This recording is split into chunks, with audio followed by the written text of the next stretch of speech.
Bonjour à tous.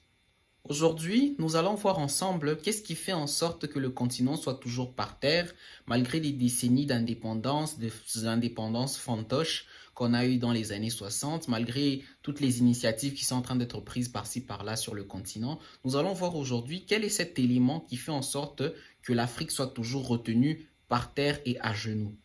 Cet élément, en fait, c'est ce qu'on appelle l'aliénation culturelle, intellectuelle et spirituelle des peuples africains que nous sommes. Alors, dans cette vidéo, nous allons voir comment se construit cette aliénation et qu'est-ce qui fait en sorte que cette aliénation soit à la base de notre sous-développement. Alors, accroche-toi et c'est parti.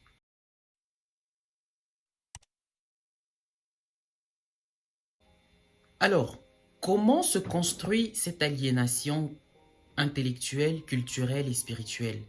Principalement à travers 5 étapes ou 5 facteurs principaux. Premièrement, le tout premier facteur, c'est lorsque un enfant, avant même que l'enfant ne puisse naître, pendant qu'il est encore dans le ventre de sa mère, on choisit déjà pour lui un prénom arabe ou européen. Dans les sociétés musulmanes, l'enfant va s'appeler soit Ibrahim, soit Issa, soit un truc comme ça, un prénom qui reflète les cultures arabes, ou dans les cultures subsaharienne, principalement au centre et au sud de l'Afrique, on va lui donner un nom européen comme Jean-Jacques, Jean-Paul ou Ferdinand ou quelque chose qui ressemble à ça. Donc ça fait en sorte que lorsque l'enfant va naître, il va déjà commencer à s'assimiler aux personnes qui portent ces noms, les personnes chez qui viennent ces noms-là, de chez qui viennent ces noms-là. Donc un enfant qui s'appelle Ibrahim par exemple va mieux se voir à travers les personnes qui sont les porteurs ou ceux qui ont inventé ce genre de prénoms-là. Et un enfant aussi qui s'appelle Jean-Jacques ou Ferdinand ou quelque chose comme ça va s'identifier à ces personnes-là qui s'appellent Ferdinand, François et ainsi de suite. Donc, premièrement déjà, lorsque l'enfant sent qu'il porte un prénom qui vient de quelque part, il aimerait connaître la culture de ces gens-là qui viennent de ces endroits-là. Deuxièmement, lorsque l'enfant naît, on lui met un Coran ou une Bible dans la main et on lui fait entendre que le Sauveur qui est venu pour lui apporter la vie est venu d'un autre peuple. Celui qui est venu pour sauver le monde, pour venir apporter le salut à l'humanité dont il fait partie, il est venu d'un autre peuple. Ça signifie que cet enfant, inconsciemment, lorsqu'il grandira, s'identifiera beaucoup plus à ce peuple-là qui lui a apporté le Sauveur plutôt que à son peuple à lui dont il fait partie.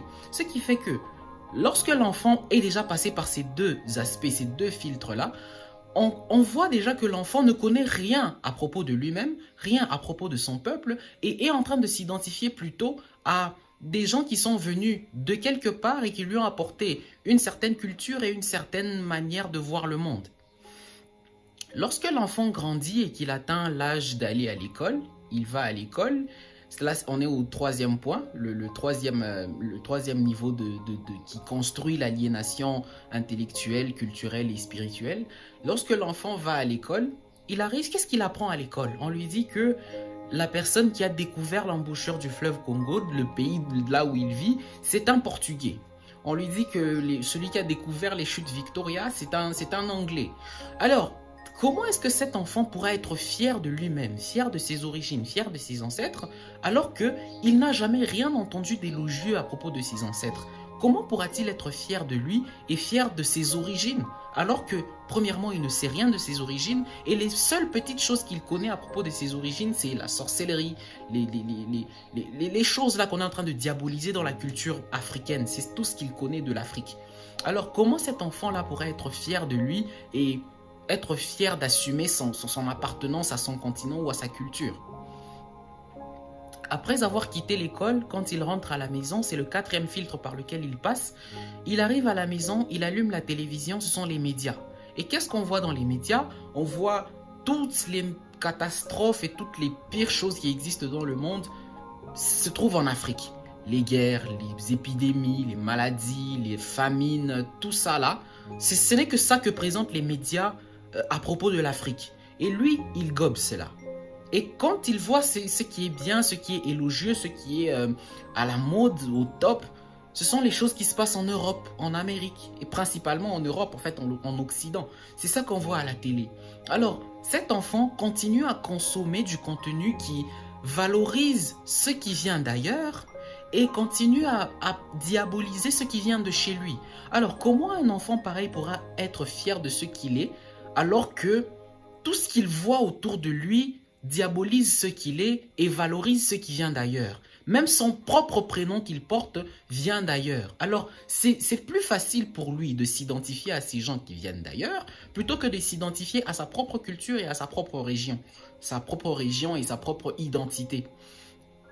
Et finalement, le cinquième filtre par lequel il passe, c'est après être passé par les 4 premiers filtres, il sort, il va chez ses amis, il descend dans la rue et il essaie de parler avec les gens qu'il côtoie. Quand il parle avec eux, eh ben, ces gens-là aussi sont passés par les 4 filtres précédents par lesquels lui-même aussi il est passé. Et donc ça fait que quand il va communiquer avec ces gens-là, ça sera un échange basé sur ce que eux tous ont appris. Et du fait qu'ils ont tous appris les mêmes choses, ça signifie que eh ben, ils se diront les mêmes choses. Et par conséquent, ils vont tous arriver à la même conclusion et se diront que si moi je conclus ça et que tous les autres aussi ont conclu la même chose, ça signifie que eh ben, nous avons tous raison. Et par conséquent, ils se diront que l'Afrique n'a jamais rien apporté à l'humanité. L'Afrique, ce n'est rien, c'est juste n'importe quoi. Et ça, c'est ce qui fait en sorte que les Africains n'aiment pas l'Afrique. Et par conséquent, quelqu'un qui n'aime pas l'Afrique ne pourra jamais rien faire de positif pour l'Afrique. C'est ça qui maintient l'Afrique sous-développée, c'est ça qui maintient l'Afrique à genoux et par terre. C'est parce que les Africains ont appris à ne pas aimer l'Afrique, à se détester eux-mêmes et à ne voir aucune valeur dans ce qu'il y a en Afrique, dans ce que l'Afrique peut apporter au monde.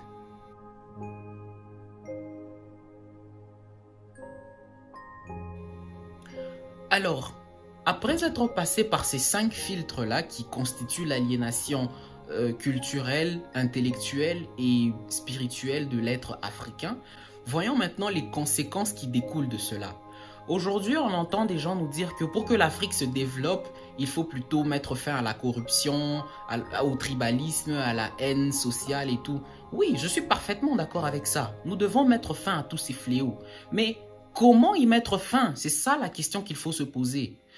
En sachant que ce qui crée la corruption, la haine et le tribalisme, c'est l'aliénation que nous avons appris. Parce que la haine de soi vient de ce que nous avons appris. Parce que si tu as appris à te valoriser, eh ben tu vas t'aimer. Alors que si ce que tu as appris tend à te dévaloriser, personne n'aime ce qui est dévalorisant.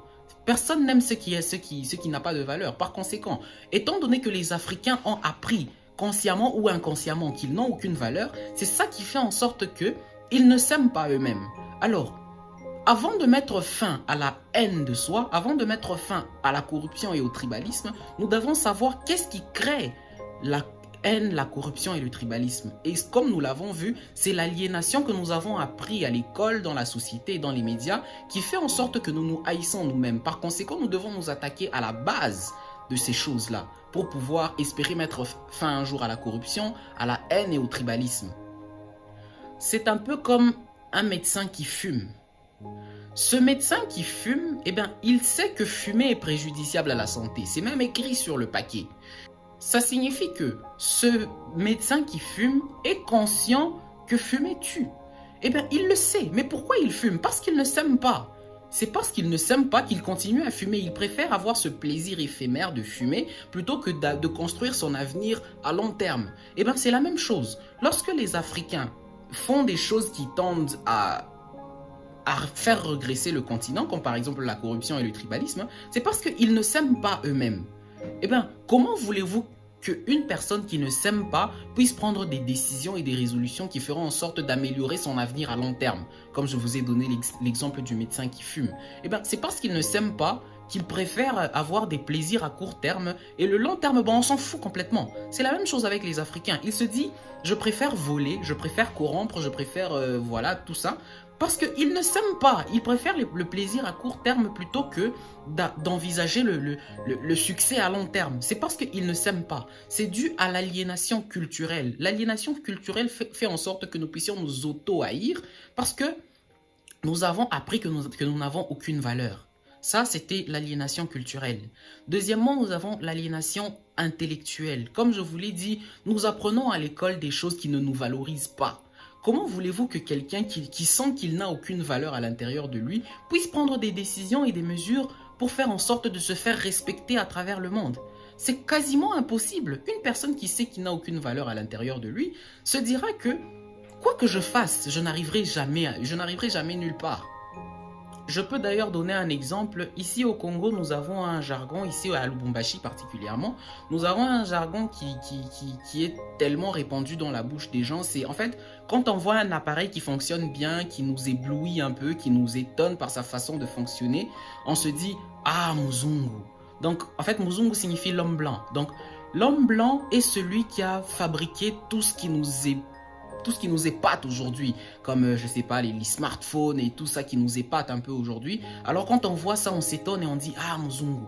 Pourquoi est-ce qu'on dit Muzungu quand on voit ces choses? C'est parce que nous avons appris à l'école et dans la société que tous les inventeurs, tous les grands inventeurs sont des blancs, des hommes blancs. Et pourtant, c'est complètement faux.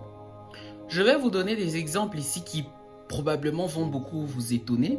Est-ce que vous savez que celui qui a inventé les freins de voiture, c'était un noir? Celui qui a inventé la machine à écrire, c'était un noir. Le réfrigérateur a été inventé par un noir. La lampe électrique a été inventée par un noir. Les feux de signalisation ont été inventés par une femme noire. L'ascenseur a été inventé par un noir. La chaudière, le four de la chaudière à vapeur a été inventé par un noir. Et même l'émetteur de téléphone a été inventé par ce même noir. Est-ce que vous savez que le caoutchouc synthétique a été inventé par un noir? La table à repasser a été inventée par une noire. La boîte aux lettres a été inventée par un noir. L'inventeur du stylo à encre, c'était un noir. L'inventeur du piano mécanique, c'était un noir. L'inventeur des lunettes de protection et de la chaise à bascule, c'était un noir. L'inventeur du premier traitement contre la calvitie, c'était une femme noire. Est-ce que vous savez ça? L'inventeur du masque à gaz, c'était un noir. L'inventeur du premier réfrigérateur, c'était un noir. L'inventeur de la banque du sang, c'était un noir. L'inventeur des aiguillages de train, c'était un noir.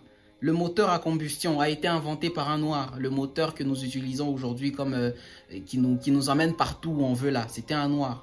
Le dispositif de couplage de voitures de train a été inventé par un noir. Le système d'alarme des trains a été inventé par un noir. Les rotatifs de presse dans l'imprimerie, un noir encore. Les systèmes de sécurité des ascenseurs, un noir. Les vitesses automatiques des véhicules, par un noir. Bref, énormément de technologies que nous utilisons aujourd'hui ont été inventées par des noirs. Mais les Africains n'en ont pas conscience parce que ce n'est appris ni dans les écoles, ni dans les médias, ni dans la société. Bref, si vous voulez apprendre l'histoire de vos ancêtres, vous devez commencer par faire vos propres recherches pour être fier de vous-même et savoir de quoi vous êtes capable. Parce qu'une personne qui ne sait pas de quoi elle est capable, eh bien, se considérera toujours comme une personne inférieure.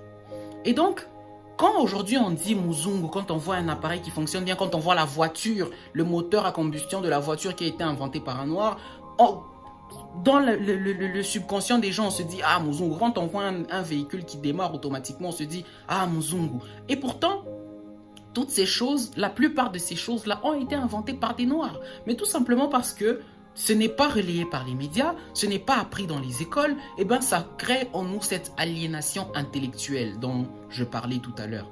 Donc c'est impossible qu'un peuple puisse se développer si lui-même d'abord il est aliéné culturellement et intellectuellement.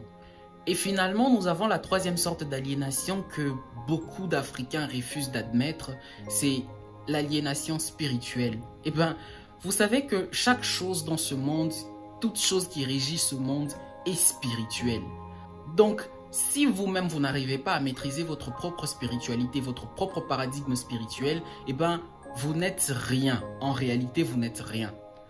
Regardez par exemple, les Arabes, quand ils vont en pèlerinage, ils vont en Arabie, à la Mecque. Les Européens, quand ils vont en pèlerinage, ils vont à Lourdes, ils vont au Vatican, en Europe. Les Chinois, quand ils vont en pèlerinage, ils vont en Chine. Les Indiens, quand ils vont en pèlerinage, ils vont en Inde. Les Japonais, quand ils vont en pèlerinage, ils vont au Japon. Bref, tous les peuples de la terre, quand il s'agit d'aller de faire un rituel sacré, de faire un rituel qui concerne l'essence spirituelle de leur être, Ils rentrent chez eux, chez eux, dans leur origine, là-bas. Un Chinois, où qu'il soit aujourd'hui, quand il a besoin d'aller en pèlerinage, il va en Chine. Un Juif, quand il va en pèlerinage, il va à Jérusalem, chez eux, en Israël. Tous les peuples prospères du monde, quand ils vont en pèlerinage, ils rentrent chez eux. Mais ce ne sont que les Africains qui, quand ils vont en pèlerinage, ils vont à Lourdes, ils vont au Vatican, ils vont à Jérusalem, ils vont en Inde, ils vont en Chine, ils vont au Japon, ils vont partout, sauf chez eux en Afrique. Ça, c'est ça qui témoigne de la plus grande aliénation spirituelle qui existe à présent. En fait, les Africains et les Amérindiens, parce que ce sont les deux seuls peuples au monde aujourd'hui qui sont totalement par terre, totalement KO. Et si vous regardez, vous voyez les choses qui maintiennent ces deux peuples-là à genoux aujourd'hui, ça passe exactement par le même processus dont je suis en train de parler dans cette vidéo. Donc, rendez-vous compte, les Africains et les Amérindiens sont les deux seuls peuples au monde aujourd'hui qui sont totalement KO parce qu'ils passent par les 5 filtres dont je venais de parler tout à l'heure. Quand vous regardez par exemple les peintures religieuses qu'on nous a montrées pendant tout notre catéchisme et tout, regardez toutes les peintures de l'époque là où le christianisme était en train de se répandre dans le monde, vous verrez toujours que Dieu est représenté en homme blanc et Satan est représenté en homme noir. Et ça se trouve dans le subconscient de tous les Africains qui adhèrent à ces pratiques-là. Quoi que vous fassiez, quoi qu'il en soit, quoi qu'on se dise que non, c'est pas le cas et tout, c'est bien gravé dans le subconscient de tous les Africains. Dieu est blanc, Satan est noir, même si on pourrait refuser de l'admettre, même si ce n'est pas consciemment qu'on peut se le dire, mais le subconscient de chaque Africain est imprégné de cette image. Dieu est blanc et Satan est noir. Voilà pourquoi beaucoup de gens aujourd'hui se disent que si l'homme noir souffre, c'est normal. C'est parce que Satan est noir et Dieu il est blanc. Et ça contribue fortement à l'aliénation spirituelle des peuples africains. Voilà pourquoi les gens ne se développent pas. C'est parce qu'eux-mêmes, ils sentent que leur essence spirituelle n'est pas assez puissante, n'est pas assez profonde pour faire en sorte que leur peuple puisse évoluer. Donc en fait, pour récapituler les choses, ce qui fait en sorte que le peuple africain soit par terre aujourd'hui passe par les 5 filtres que je venais de donner. Ce qui crée l'aliénation intellectuelle, spirituelle et culturelle des Africains. En fait, l'aliénation culturelle fait en sorte que nous puissions nous auto-détester. L'aliénation intellectuelle fait en sorte que nous ne puissions pas nous valoriser et penser que tout ce qui est bon, tout ce qui peut être inventé vient d'ailleurs, vient de chez Muzungu. Et troisièmement, l'aliénation spirituelle fait en sorte que nous ne puissions pas nous connecter à nos racines, que nous ne puissions pas nous connecter à ce que nous sommes réellement. Parce que une personne qui ne se connecte pas à sa propre essence ne peut jamais savoir de quoi elle est capable. Et par conséquent, c'est une personne totalement perdue, une personne totalement en l'air, qui ne sait pas se situer dans le temps et dans l'espace. Donc cette aliénation passe par ces 5 filtres principaux. Cette sorte d'aliénation-là passe par ces 5 filtres principaux, c'est-à-dire avant de naître, on nous donne déjà un prénom qui ne vient pas de chez nous. Après qu'on soit né, on commence à nous apprendre en fait des légendes spirituelles qui viennent d'un autre peuple. Après avoir grandi, on nous envoie dans des écoles où on nous apprend à nous haïr nous-mêmes, qui nous apprennent à ne pas nous valoriser nous-mêmes. Et quatrièmement, quand on quitte l'école, on rentre à la maison, on voit dans les médias des choses qui ne nous valorisent pas, des choses qui valorisent plutôt l'étranger. Et finalement, cinquièmement, le 5e filtre, c'est lorsqu'on est en société, quand on parle entre nous et qu'on est en train de... Parce que souvent, il y a ce proverbe qui dit que du choc des idées jaillit la lumière. Donc, lorsque vous êtes en train de parler, de discuter, si vous êtes tous d'accord sur un même sujet, vous vous dites que forcément nous avons raison. Si nous sommes autant de personnes à être d'accord sur un sujet, c'est que nous avons forcément raison. Et par conséquent, si nous tous nous sommes passés par les 4 filtres précédents, ça fera en sorte que nous ayons tous la même vision du monde. Et quand nous nous unissons et que nous commençons à parler de cette vision du monde et que nous sommes tous d'accord, eh ben, nous tombons sur les mêmes conclusions qui feront en sorte que nous voyons en nous des personnes qui ne valent rien. Et par conséquent, nous allons confirmer tous que l'être africain ne vaut rien. Et donc, c'est ces 5 aspects, ces 5 filtres-là qui font en sorte que l'Afrique reste toujours humiliée, reste toujours dans la honte, reste toujours en bas de l'échelle de l'humanité. Eh bien, chers Africains, réveillons-nous. dans la prochaine vidéo ou dans une vidéo qui viendra prochainement, très prochainement sur la chaîne, nous allons parler de comment est-ce que nous devons briser ces 5 étapes, ces 5 filtres-là et faire en sorte que nous puissions voir l'Afrique telle qu'elle est réellement et non pas telle que nos oppresseurs aimeraient que nous la voyions. Parce que certains disent que l'Europe a sous-développé l'Afrique. C'est vrai, l'Europe a sous-développé l'Afrique, mais à notre tour maintenant aujourd'hui de pouvoir prendre les choses en main afin de la redévelopper, de faire en sorte que nous puissions atteindre le même niveau ou un plus grand niveau que nos ancêtres qui ont parcouru le monde, qui ont voyagé à travers le monde, qui ont civilisé les autres peuples de la terre et faire en sorte que notre peuple retrouve sa gloire perdue. Je vous remercie d'avoir regardé cette vidéo jusqu'à la fin. Likez la vidéo si elle vous a plu, abonnez-vous si ce n'est pas encore fait. Et nous nous retrouvons dans une prochaine vidéo pour la suite de la chronique. À très bientôt.